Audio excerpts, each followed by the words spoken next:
Woman, an in-depth exploration of the world of women today with Sandra Elkin. Good evening and welcome to Woman. We're very often told that marriage is forever, yet 1 out of every 3 marriages in the United States end in divorce. My guest this evening has a plan. The plan is called divorce insurance. And with us tonight to discuss divorce insurance is Diana DuBroff. Diana is a matrimonial lawyer from New York City. She is the founder of an organization called the National Organization to Improve Support Enforcement.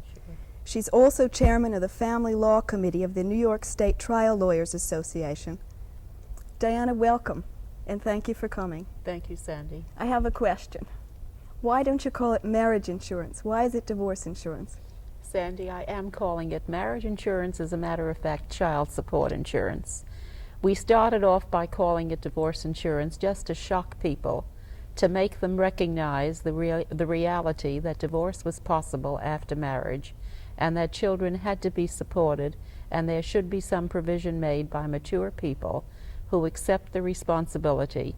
But now that most people, that a great deal of publicity has been given to the program, we are now calling it child support insurance. What is it exactly? Is it an insurance policy that you can purchase? What happens if you don't get a divorce, for instance, to that policy? Hopefully, the insurance companies will have a contract on the market which people will be able to purchase. The suggestion at the present time is that maybe an insurance company would sell what we call a certificate of insurance, which is just another form of savings, whereby you could or I could deposit with the insurance company whatever number of dollars I could afford at that particular time, with the provision that the insurance company would pay interest on that money, and it could make its own money by sending that money out for mortgages. And then in the event of divorce, the insurance company would return that money to us over a period of either 1, 2, or 3 years to help in the support of the children. How can the insurance company afford to take that risk? I mean, aren't the statistics so incredible? No. First of all, if it were a certificate of insurance, Sandy, they would take no risk whatsoever, because they would be returning to you only the money that you gave them plus the interest accumulated up to that time. So there is no risk. And with reference to a conventional policy that you're talking about, which is the policy that we hope eventually will be issued, there is no great risk, because I think the actuarial studies will eventually show that the number of divorces as against the number of marriages which occur each year is approximately somewhere between 8 and 11%. It is not 1/3 of all marriages, and 2/3 of all marriages end in divorce. We're talking about apples and oranges. It's a mistaken notion. That figure came about in this fashion, that somewhere along the line somebody found out that, say, there were 100,000 marriages in any one year, and they found out there were 100,000 licenses issued to marry, and then they discovered that there were 100,000 divorces. And so they said, well, would that mean that everybody who was married was divorced? Doesn't mean that. What we're thinking of is that of all the married people in the United States, and in 1970 there were 93 married couples, how many of those couples were divorced in the year 1970? And the answer was 716,000. So that if you divide 93 million into 716,000... You do it, I can't. Well, you come up with something like 6.9%. The divorce rate is increasing, and so the best consensus of opinion at the present time is that somewhere between 8, 9, 10, maybe 11% of all marriages are ending in divorce. Therefore, if the insurance companies work up their actuarial tables, they will come up with a premium based on 11% and not on 66%. Of course, the marriages that are of teenagers, they are more likely to end in divorce than the marriages that have lasted some 40 years.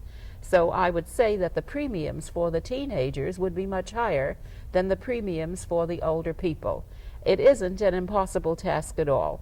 And at the beginning, if the insurance company would issue the regular life insurance policy, and there could be a provision made with an agreement made between the parties that in the event of divorce, the cash surrender value would not be released except in the event of divorce for the support of children, this itself would be a security and a child support insurance. What do you suggest this amount would cover? Would it just to cover a child's education? No, no, no, no. It's not intended to cover any more than some basic needs, as much as the couple can afford to provide for when they take out the insurance. You can't possibly get insurance to cover the full amount of support, but if a man is asked to support a child in the amount of $50 a week, and his income doesn't provide him with, cannot give him $50 a week with comfort, because it will deprive him of an opportunity to live decently, if out of that $50 a week, $15 of it could be covered with insurance, he would have that $15 that he could supply his own personal needs with, and it would make a much better relationship between the husband and wife who were divorced, and it would also make a much better feeling that the child, that the father has for the child, and he wouldn't have to feel that he can't afford to support the child. What are the things that you feel would most be accomplished by it? I know you mentioned something about keeping the family financial structure intact. Yes, I think that the thing that I see can be accomplished with it is, number one, that it would not drive men away from the children. Many a husband, a former husband, is driven away from his children by nothing but a guilt complex, because the support order becomes rather onerous and it's difficult for him to maintain it. He either runs away to another state and seeks other employment and hides himself, which does a great deal of harm to the child, because that child should have a father image. Or he just gets lax on his visitation. Or he feels he can't take the child out because he can't afford to spend the little extra recreational money for the child. It makes it much easier for the family to live together as a divorced family. I think what we need a lot of in the United States, and practically all over the world, because they're meeting with this problem everywhere, is that we have to teach people how to live as divorced families. It is possible to be a divorced family and have children grow up with healthy emotional images, so that they can grow up to be children with childhood memories of a happy relationship with a mother and a happy relationship with a father, knowing that the mother loves them, knowing that the father loves them, so that when they grow up, they are not the future generation of divorced parents. Divorced parents generally come from divorced parents, because childhood memories that are unhappy do not generate happy parents and do not make parents who make healthy children. Now, my work is essentially intended to be able to stop the divorce cycle.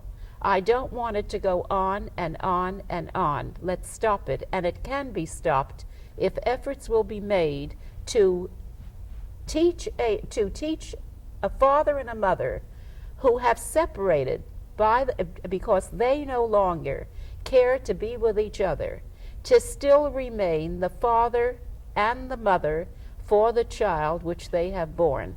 And they will never regret it if they teach the greatest respect and love for the other spouse, and the child will be the child of both parents and not just one.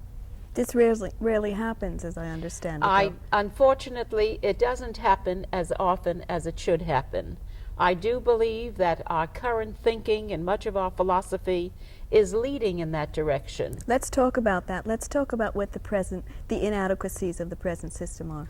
At the present time, I've heard many clients will criticize the fashion in which their lawyers are handling their matters, or they're not getting the effective results, or they're unhappy because the enforcement isn't going as they expect it to be.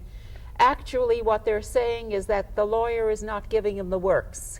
He's not following him sufficiently, or he isn't making all the necessary steps to be able to pursue it. as a practical thing, I would say that a woman who comes to get her divorce must recognize that she will not have the same kind of living standard as she had prior to the divorce. And I think it's an injustice to a woman, or even to a man, to make a divorced couple think that they can have any kind of security, either with a separation agreement, or that because the law says that you have to support me, that's the reason I'm going to have security. It's a lot of nonsense. One has to realize that once you get to the divorce courts and you are a divorced person, you have to live in an entirely different fashion. The woman must recognize that the average person, the average man, cannot support two households in the same fashion in which he supported one household.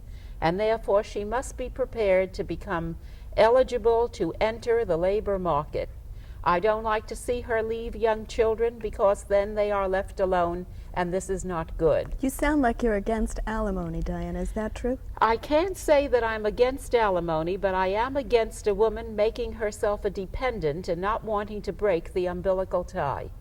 I think psychologically it's very unhealthy for a healthy-minded woman, a capable, competent woman, to feel that because she was married, that she will forever be dependent upon one person to support her.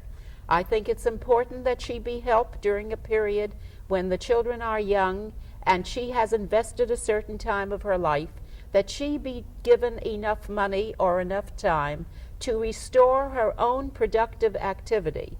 If it's necessary to send her back to school, if it's necessary to give her skills that are marketable. But I do not like to see, for pure psychological reasons, I don't think that women recognize how much value they have for themselves. They refuse, they've been taught to believe that they cannot do certain things and they must depend upon others. You told me a story about a woman who refused alimony. Do you recall that? Yes, I do remember that. That was a rather recent case that I'm speaking about. A woman who flatly said to me, I do not want you to ask for alimony, but I do want child support. Now, this woman lives in a 3-room apartment with a 68-year-old mother who is diabetic with high blood pressure. The mother's doctor says the children are too much of a strain for her. The woman says the children are too young. She wants to go out to work. She's capable of earning at least $200 a week.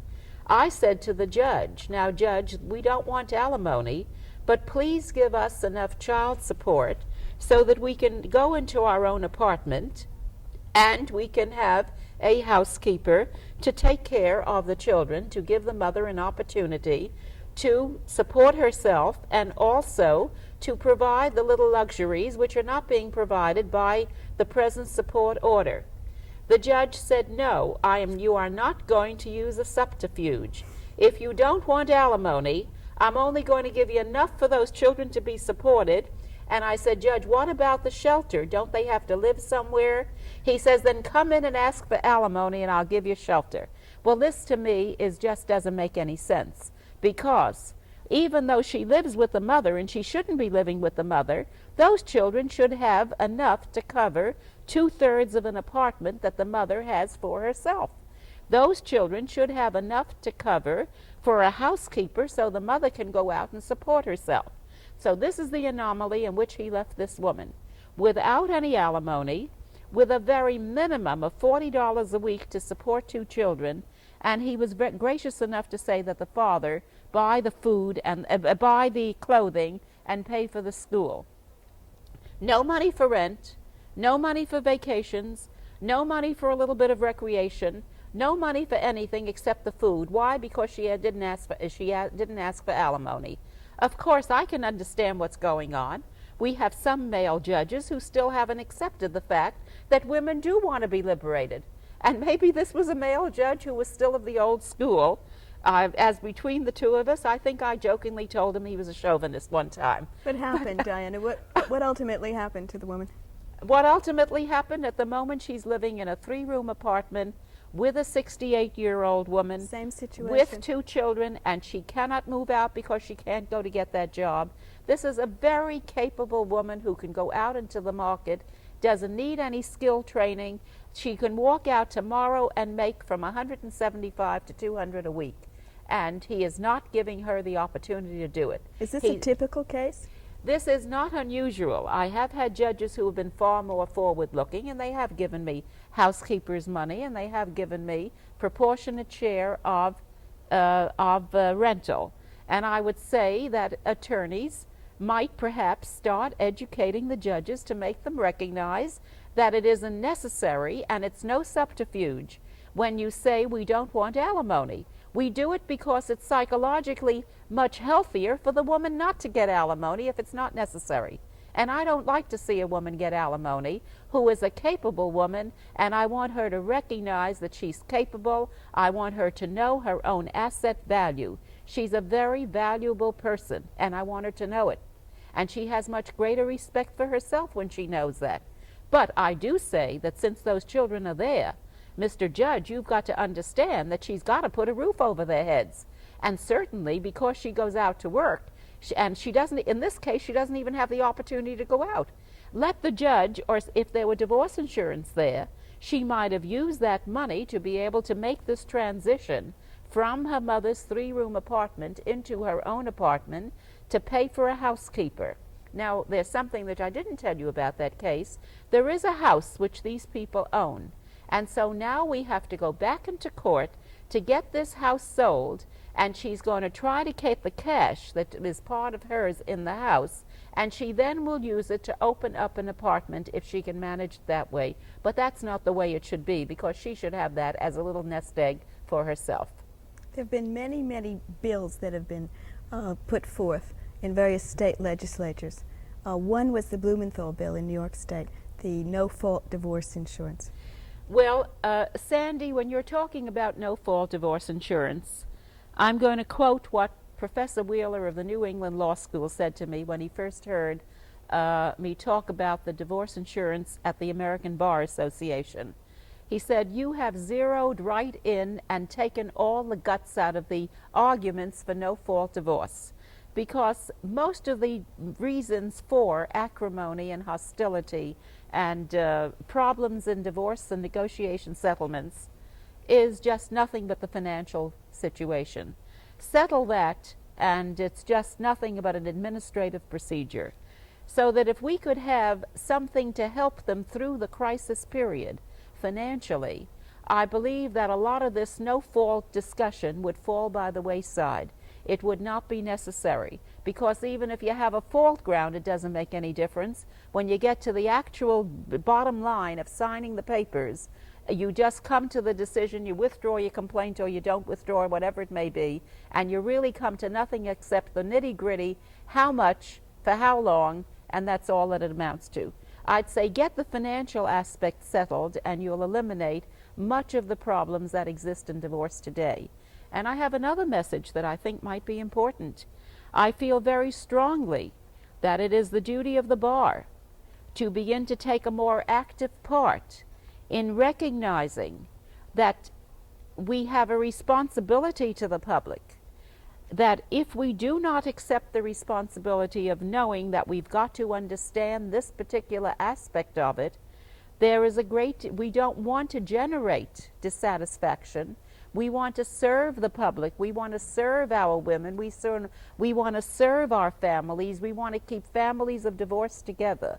Now, it is the responsibility of the bar to see that something is done to try to alleviate the financial problems, and not to constantly think of enforcement, but rather to be able to draft bills to have prevention rather than enforcement. Is the bar accepting this responsibility? I don't know. As a member of many bar associations, I'm certain that all they need is to have these things brought to their attention.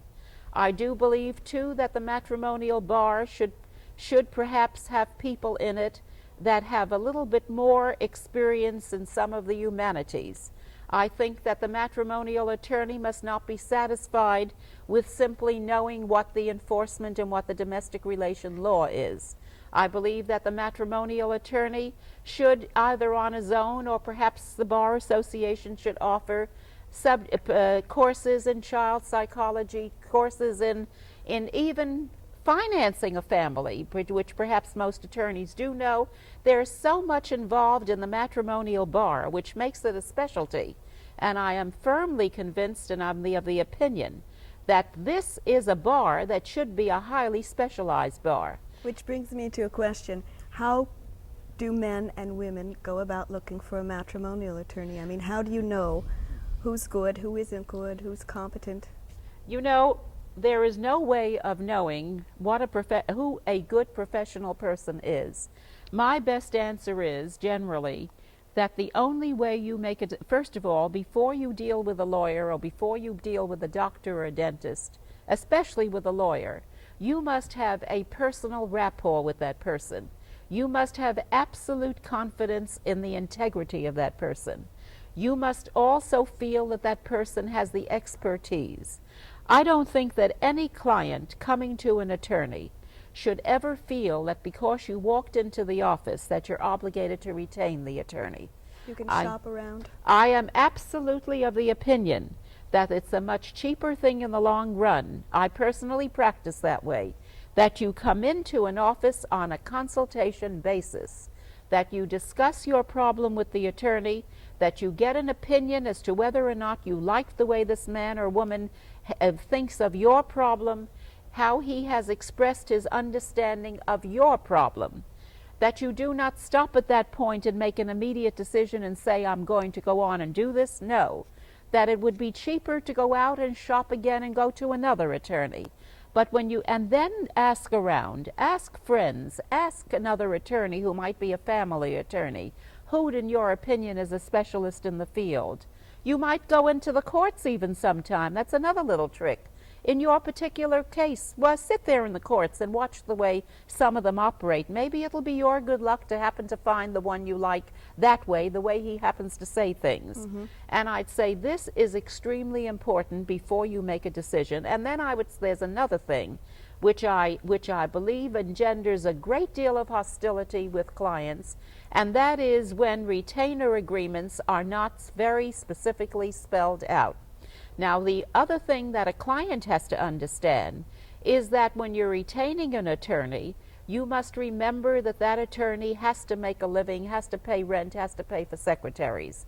And you must remember that the person who's an expert and spends a lot of time perhaps in doing a lot of pro bono work or has a lot of experience behind him must receive a higher fee because he's spending even less time on his practice. He might be giving a lot of time pro bono. So therefore, every attorney cannot charge the same, and it's up to you to know whether you want champagne or you want New York State wine.